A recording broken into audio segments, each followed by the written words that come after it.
हे केशव, ये जो तुम वैराग्य की बात करते हो, ये तो तभी आ सकता है जब प्राणी को आपकी इस बात पर विश्वास हो जाए कि ये सारा जगत वास्तव में मिथ्या है, नश्वर है, परंतु आपकी माया के प्रभाव से वो सत्य जान पड़ता है।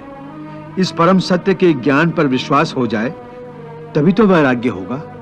बिल्कुल, ज्ञान ही मनुष्य के हृदय में वैराग्य पैदा कर सकता है, और वही सच्चा ज्ञान मैं तुम्हें प्रदान कर रहा हूं। तुम तो प्रदान कर रहे हो कृष्ण, परंतु मेरा मन उसको ग्रहण क्यों नहीं कर रहा? क्योंकि अभी तक तुम मोह और भ्रम के अंधकार से बाहर नहीं निकले, इसलिए तुम उस ज्ञान को ग्रहण करने में असमर्थ हो। इसीलिए मैं तुम्हें समझा रहा हूं कि केवल शरीर मरते हैं, आत्मा नहीं मरती। इसलिए तुम शरीर का मोह त्याग दो, उनकी मृत्यु का शोक त्याग दो, परंतु तुम्हारा मन उस सत्य को मानना नहीं चाहता। तुम ठीक कहते हो केशव, मैं तुम्हारी बात समझता तो हूं, परंतु मेरा मन उसे ग्रहण क्यों नहीं कर रहा? इसका कारण क्या है? इसका कारण है वो जंजीर जो तुम्हारे मन ने अपने ही गिर्द लपेट रखी है। कौन सी जंजीर? रिश्तेदारी की जंजीर, ये नातेदारी का मोह कि ये मेरा भाई है, ये मेरा मामा है, ये मेरा ससुर है, ये पितामह है।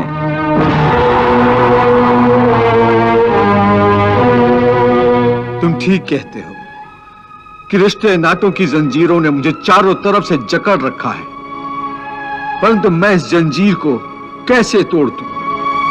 मैंने मान लिया कि ये सारे शरीर नाशवान हैं, परंतु इनके साथ जो मेरे रिश्ते हैं वो तो नाशवान नहीं है, वो तो सच्चे हैं।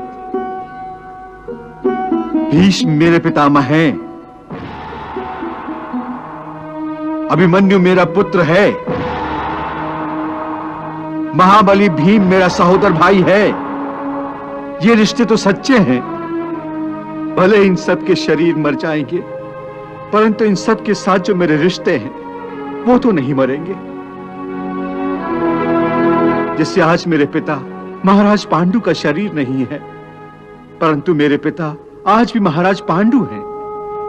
पिता पुत्र का तो वो पवित्र रिश्ता समाप्त नहीं हुआ। इन रिश्तों की पवित्रता पर मैं कैसे प्रहार करूं?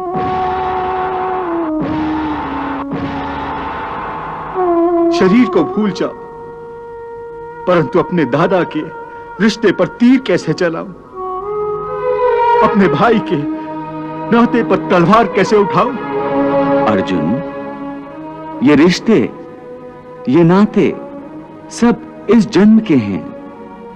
इस जन्म से पहले या इस जन्म के पश्चात इन रिश्तों का कोई अस्तित्व नहीं रहता। ये काका, मामा, भाई, पुत्र, पितामह पिछले जन्म में कहां थे? तुम्हारे क्या लगते थे? और अगले जन्म में ये क्या होंगे, कहां होंगे? इसका उत्तर है तुम्हारे पास? नहीं केशव। इसीलिए कहता हूं कि जब शरीर नाशवान है तो ये रिश्ते भी नाशवान हैं। क्योंकि ये सब नाते शरीर के हैं। और ये जो तुमने अपने पिता का उदाहरण दिया कि उनका तुम्हारा पिता पुत्र का नाता तो समाप्त नहीं हुआ, तो ये भी तुम्हारा भ्रम है, अज्ञान है। केवल तुम्हारे मन में अभी तक वो रिश्ता जीवित है, क्योंकि तुम अभी तक उसी जन्म में हो। परंतु तुम्हारे पिताश्री इस समय जिस योनि में भी होंगे, उनके लिए वो रिश्ता समाप्त हो चुका है। पिता की बात छोड़ो, अपनी बात करो। पिछले जन्म में जब तुम्हारी मृत्यु हुई होगी,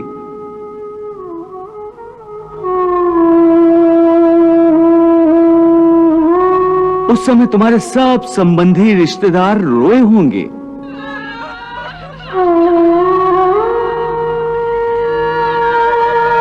तुम्हारी पत्नी ने, तुम्हारे पुत्रों ने बहुत विलाप किया होगा।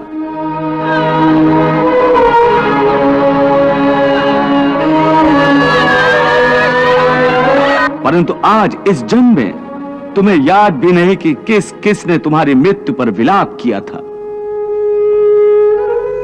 आज तुम्हारे लिए उनका या उनके रोने धोने का कोई मोल नहीं। इसलिए समझा रहा हूं कि ना किसी के मरने का शोक करो, ना किसी के साथ नाता टूटने का दुख मानो। वैसे भी मेरी माया इतनी प्रबल है अर्जुन कि जिन्हें तू समझता है कि तेरी मृत्यु के बाद शोक करेंगे, सारा जीवन रोते रहेंगे, वो भी असत्य है। मेरी माया के प्रभाव से थोड़े ही दिनों के बाद उन रोने वालों को तू फिर हंसता खेलता देखेगा।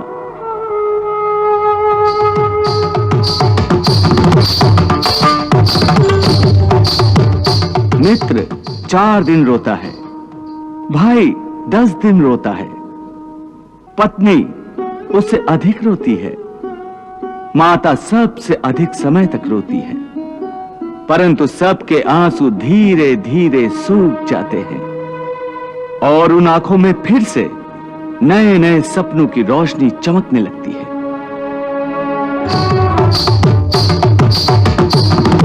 हे अर्जुन, क्या तुम बता सकते हो कि पिछले जन्म में तुम्हारे किस रिश्तेदार ने तुम्हारे लिए कितना विलाप किया था? नहीं केशव, ये मैं कैसे बता सकता हूं? मुझे तो ये तक याद नहीं कि वो कौन थे। बस जिस तरह तुम अपने पिछले जन्म को भूल गए हो, उसी तरह तुम अपने इस जन्म को भी भूल जाओगे। इस जन्म के रिश्तों का अर्थ तुम्हारे आने वाले जन्म में कुछ भी नहीं रह जाएगा। आज अभिमन्यु को तुम अपना पुत्र समझ रहे हो सकता है पिछले जन्म में वो तुम्हारा पिता रहा हो, या आने वाले जन्म में तुम्हारा महाशत्रु बन जाए। आज तुम जिनको अपना रिश्तेदार समझ रहे हो, जिन्हें आदरणीय समझ रहे हो और इसी कारण उनकी हत्या करने से संकोच कर रहे हो सकता है उन्हीं में से किसी ने तुम्हारे किसी पिछले जन्म में तुम्हारी हत्या की हो।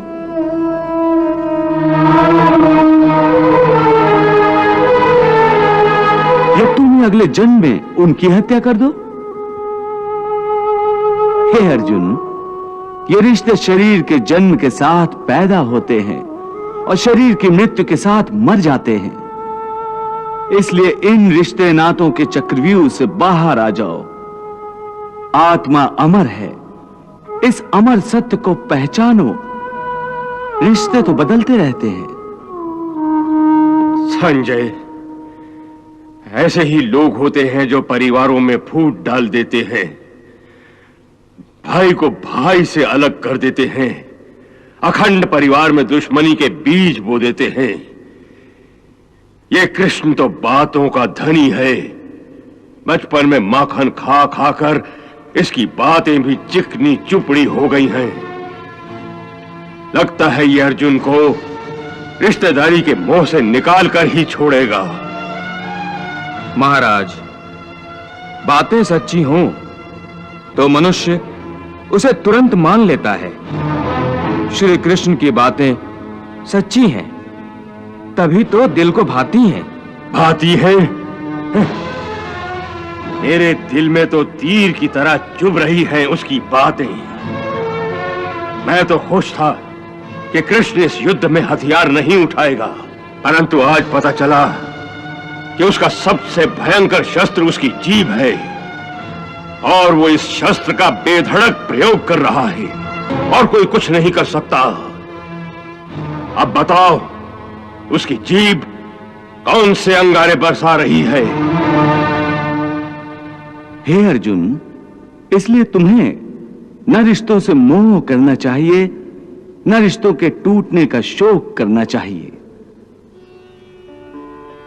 यही सांख्य योग का ज्ञान है कि मनुष्य को एक सन्यासी की भांति सोचना चाहिए कि ये सब रिश्ते नाते मोह को उत्पन्न करते हैं और मोह इन रिश्तों को इतनी जोर से पकड़ लेता है जैसे एक लोभी पुरुष नदी में डूबते हुए भी धन की गठरी को नहीं छोड़ता।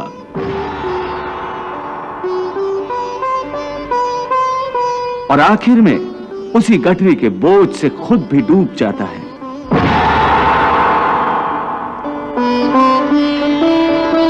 इसलिए अपने मन को सन्यासी बनाओ और इस मोह के बंधनों को छोड़ो और इस बात पर ध्यान दो कि इस समय तुम्हारा कर्तव्य क्या है, तुम्हारा धर्म क्या है और उसी के अनुसार कर्म करो। प्रभु, भगवान श्री कृष्ण एक और तो अर्जुन को यह समझाने का प्रयास कर रहे हैं कि ये रिश्ते नाते सब व्यर्थ हैं, इनका मोह त्याग दो, इन बंधनों से मुक्त हो जाओ। और दूसरी ओर वो अर्जुन को युद्ध करने की प्रेरणा दे रहे हैं, उसे सगे संबंधियों के विरोध हथियार उठाने को कह रहे हैं, उनकी हत्या करने को कह रहे हैं। देवी, अर्जुन को भगवान श्री कृष्ण का उपदेश ठीक ही है, इसमें शंका और संदेह की कौन सी बात है? प्रभु, युद्ध करना और अपने शत्रुओं की हत्या करना योद्धाओं का काम है, सन्यासी का नहीं। परंतु भगवान श्री कृष्ण अर्जुन को संसारी मोह त्यागने को भी कह रहे हैं और युद्ध करने को भी कह रहे हैं। तो भला एक ही समय में एक मनुष्य योद्धा भी बने और सन्यासी भी बन जाए, ये कैसे संभव है? ये तो परस्पर विरोधी विचार है। सन्यासी हो जाए तो युद्ध क्यों करे और युद्ध करे तो सन्यासी कहाँ रहा? तो धर्म को निभाते हुए मनुष्य कर्म तो करेगा ही, और कर्म करेगा तो सन्यास को कैसे निभाएगा? देवी, यदि आप समझती हैं कि सन्यासी होने के बाद कर्म छूट जाता है, तो आपने भगवान श्री कृष्ण के उपदेश को समझा ही नहीं।